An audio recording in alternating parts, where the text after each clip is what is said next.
할렐루야. 말씀은 예배 오늘은 느헤미야서 10장의 말씀입니다. 오늘 제목은 언약에 임봉한 사람들이란 제목으로 말씀의 은혜를 나누겠습니다.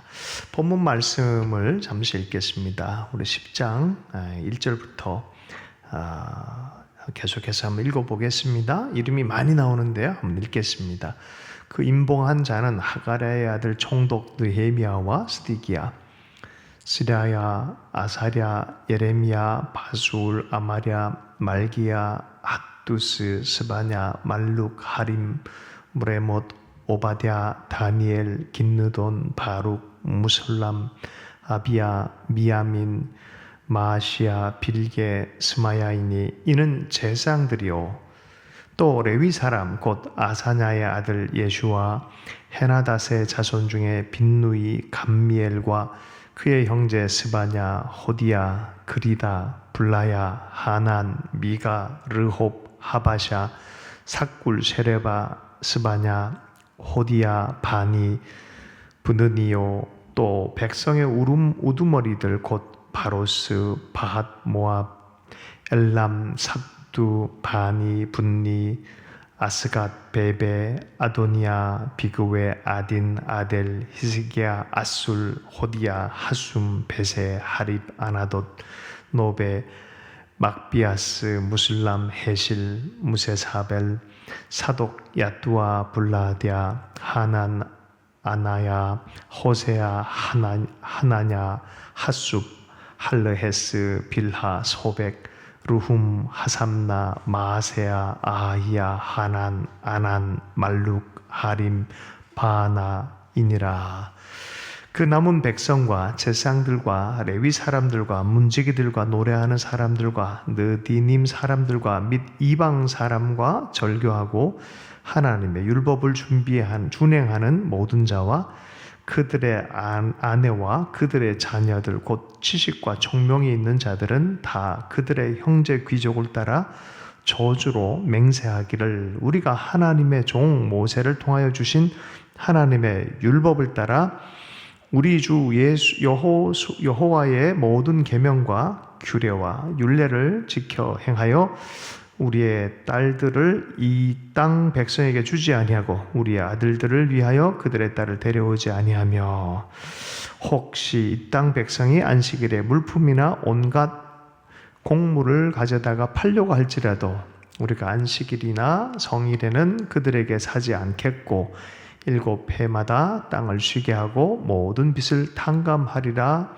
하였고 또 우리가 또 스스로 규례를 정하기를 해마다 각기 세겔의 3분의 1을 수납하여 하나님의 전을 위하여 쓰게 하되 곧 진설병과 항상 드리는 소제와 항상 드리는 번제와 안식일과 초하루와 정한 절기에 쓸 것과 성물과 이스라엘을 위하는 속죄제와 우리 하나님의 전의 모든 일을 위하여 쓰게 하였고 또 우리 제사장들과 레위 사람들과 백성들이 제비 뽑아 각기 종족대로 해마다 정한 시기에 나무를 우리 하나님의 전에 바쳐 율법에 기록한 대로 우리 하나님 여호와의 제단에 사르게 하였고 본문이 이 백성의 지도자들 명단을 쭉 쓰고 그리고 백성과 제사장들과 레위 사람들, 문지기 노래하는 사람들,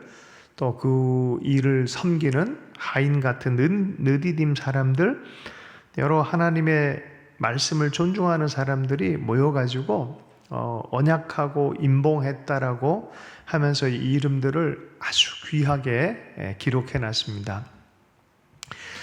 느헤미야 중간 부분에 너무 중요한 하나님 앞에 회복하는 그 장면에 이름들 하나하나를 다 불렀어요. 오늘 제가 지겨울 정도로 이렇게 이름을 다 열거한 이유, 우리는 지나친 이름이지만 이들에게는 무게감 있는 사람들이에요. 다들 너무 중요하게 책임의식을 갖고 공동체 의식을 갖고 개별자이지만 이스라엘 공동체, 하나님을 섬기는 공동체의 일원으로서 그들의 이름 하나하나가 다 들어가 있습니다. 귀한 이 건물이라든지 또 좋은 정신을 가지고 빌딩을 위해서 또 어떤 일을 위해서 헌금한 사람들, 그 이름들이 쫙 벽에 새기는 어떤 건물들을 경험할 때가 있습니다. 마치 그런 느낌이 들죠. 그런데 한 걸음 더 나가서 이들은 이것을 저주하면서 맹세했다라고 표현합니다. 이게 뭔 소리냐면, 지키면은 복이지만 지키지 않으면 저주가 있을 것이다 라고 했던 그 모세의 율법에 그죠? 예, 저주의 율법이기도 하고 지키면 복의 율법 아니겠습니까? 그 저주로 맹세하면서 이 율법을, 말씀을 우리는 지키겠다라고 강렬하게 얘기를 합니다. 그 첫 번째 주제는 무엇입니까? 정체성에 대한 이야기를 합니다. 어떤 정체성이냐면은 자꾸 이방인과 결혼을 하면서 그들이 누구이고 그들이 하나님을 섬기는 문화가 어떠해야 되는지를 잊어버리는 거예요. 자꾸 잊어버리는 거예요. 성경 읽는 거 잊어버리고, 하나님의 음성 듣는 법 잃어버리고, 순종하는 법을 잃어버리고, 그러면서 이방 사람과 똑같이 되어지는 그런 부분에 굉장히 이 느헤미야 시즌에 다시 돌이키는, 회복하고 우린 돌아오겠다, 하나님으로 돌아오겠다, 말씀으로 돌아오겠다 하면서 느헤미야와 더불어 특별히 제사장, 레위 사람들, 가족들, 모든 공동체가 합의해가지고 언약을 하는 거예요. 안 지키면 우리가 저주를 받겠다, 이런 마음으로 언약하고 맹세한 것이 바로 이 장면입니다. 정체성이 되게 중요합니다. 내가 누구냐, 어디로 향하고 있는 인생의 목적과 내가 누구인지를 얘기해주는, 바로 그것이 정체성입니다. 우리는 하늘에 뿌리 내려진 정체성, 하나님의 사랑받는 자의 정체성을 갖고 있습니다. 예수 그리스도께서 십자가에 죽으시고 우리를 위해서 구원의 길을 열어두셨습니다. 예수 그리스도를 믿는 모든 사람들은 하나님의 자녀됨에 대한 정체성을 갖습니다. 이것이 성령으로부터 우리 마음 깊은 곳에 새롭게 태어난 정체성입니다. 하나님이 구원을 통해 주시기 원하는 정체성입니다. 정체성을 세속과 더불어 이렇게 흐릿하게 하고 세속의 이 결혼 제도를 통해서 엉망으로 만들어버린 그런 것에 대해서 돌이키겠다는 소리입니다. 그러면 여기서 우리가 하나의 질문이 생깁니다. 그러면 이방 사람들, 외국 사람들은 결혼하지 말아야 되냐? 그 문제가 아니라 이때 당시에는 이 정체성을 무너뜨리는, 하나님을 모르는 백성들 이방 문화에 대해서 끊는 것에 대해서 얘기하는 것이죠. 이러다 보니까 오해해서 이방과는 절교하듯이 했던 것이 유대교의 강고한 종교주의로 가는 방식이고, 예수님 안에서 하나님의 은혜의 흐름을 따라서 이렇게 보면은 구원의 그 은혜는 그런 것이 아니죠. 룻기만 봐도 이방인 여인 룻과 더불어서 하나님의 특별한 자손으로 예정되어진 다윗이 탄생하고 다윗 계대 이후에 예수님께서 나시는 것을 우리는 알고 있습니다. 우리도 그렇죠. 그리스도인으로서의 정체성을 잃어버리지 않기를 원합니다. 성령 충만하기를 원합니다. 왜 우리는 성령 충만해져야 될까요? 왜 말씀 안에 있어야 될까요? 이게 하나님의 말씀과 하나님의 영으로 말미암아 우리는 주님의 거룩한 백성의 백성다움을 회복하기 때문에 그렇습니다. 하나님께서 말씀으로 천지를 창조하시고 말씀 안에 능력을 허락해 주셨습니다. 그리고 성령의 생기가 불어오면 죽었던 것이 살아납니다. 여러분, 인위적인 것은 인위적인 것입니다. 아무리 큰 불을 그린다 그래도, 그림으로 그린다 그래도 그것은 어떤 것도 태우지 못합니다. 인위적이고 사람이 한 것은 마치 그런 것 같습니다. 그러나 진짜 불이 임하면은 조그만 불도 온 천지를 태울 수 있는 능력이 있는 것입니다. 시체에 아무리 인공호흡을 해도 시체는 살아나지 못합니다. 그러나 성령의 바람이 불면 살아나기 시작합니다. 그리스도인들은 말씀과 성령 안에 살도록 부름받은 사람들입니다. 정체성이 흔들리면 안 됩니다. 우리는 하나님의 사람들과 하나님의 나라를 섬기라고 부름받은 사람들인 줄로 믿습니다. 이들이 바로 이런 것에 대해서 각성을 했어요. 우리는 하나님의 백성 아니냐? 그리고 우리 한 사람 한 사람이 결국은 모두에게 영향을 미친 사람 아니냐? 우리 모두가 다 함께 언약을 맺자라고 하면서 말씀의 언약을 강하게 확증하게 되는 시간이 바로 이 시간입니다. 9장에서는 방백들, 레위 사람, 제사장 순으로 됐는데 10장에서는 제사장들, 레위 사람들, 백성의 우두머리 순서가 이렇게 바뀌어져 있습니다. 말씀에 대한 우선순위, 말씀을 다루고 말씀을 따라가는 이 말씀 지키는 것에 대한 의미를 조금 더 강조하기 위해서 이러한 것 같습니다. 여러분, 하나님의 말씀을 따라가다 보면 하나님을 사랑하고 그리고 공동체를 사랑하도록, 하나님의 공동체가 얼마나 소중한지 결국 그것이 내 삶이라는 것들을 이해시켜 줍니다. 따로 사는 삶은 없습니다. 함께 살아가도록, 주의 나라 일궈가도록, 그래서 이웃과 더불어 하나님 나라를 일구도록 하는 것 주의 뜻입니다. 오늘 이것에 말씀에 돌아올 때 정체성을 얘기하고, 두 번째는 안식일입니다. 경제활동으로 너무 이기적으로 살지 말아라. 너희들 이방인처럼 그렇게 살지 말고 안식일을 지키며 살아라고 합니다. 그리고 땅에 대해서, 경제의 근간인 땅에 대해서, 자본의 근간인 땅을 쉬게 해라 라고 말합니다. 그리고 모든 빚을 탕감해줘라는 거예요. 모든 경제활동은 사람을 부욕해 하고 사람으로 하여금 정말 생명을 누리도록 하는 어떤 활동이 돼야 될 텐데, 그것이 경제활동을 하다 보면 묶이게 만들고 노예처럼 만들어버리고 빚지고 하는 그런 일들이 생기지 않도록 해라라고 하는 것이죠.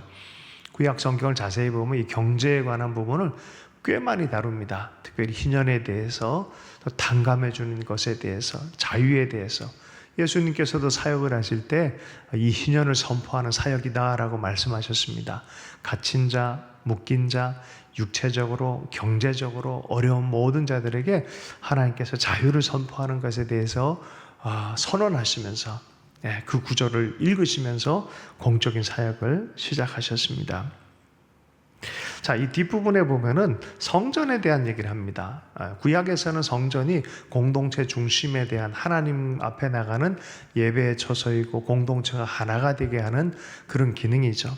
신약에 있어서는 예수 그리스도 안에 머물게 하는 또 교회 공동체로 우리는 또 환원해서 묵상할 수도 있겠습니다. 어쨌든 하나님과 하나님 나라를 위해서 하나님 앞에 머무는 백성으로 쓰임새들, 이때 당시에는 나무, 그 광야 길에 뗄 나무를 가진다는 게 참 어렵거든요. 그래서 나무가 꽤 비쌌어요. 그러니까 이것을 매일마다 번제단 이 불을 꺼지지 않도록 해라라고 했잖아요. 그러니까 나무 같은 게 필요하단 말이에요. 많이 비싸단 말이에요. 그러니까 이 백성들이 이것을 가지고 와서 이거를 계속 불을 때울 수 있도록 해라. 첫 열매가 있느냐 다 걷어들여라. 11조가 있느냐 걷어와서 레위인들이 하나님 섬기기 위한, 성전 섬기기 위한 사람들 부족함 없도록 해라. 레위인들의 또 11조를 또 걷어서 또 제사장들이 또 이렇게 하도록 해라.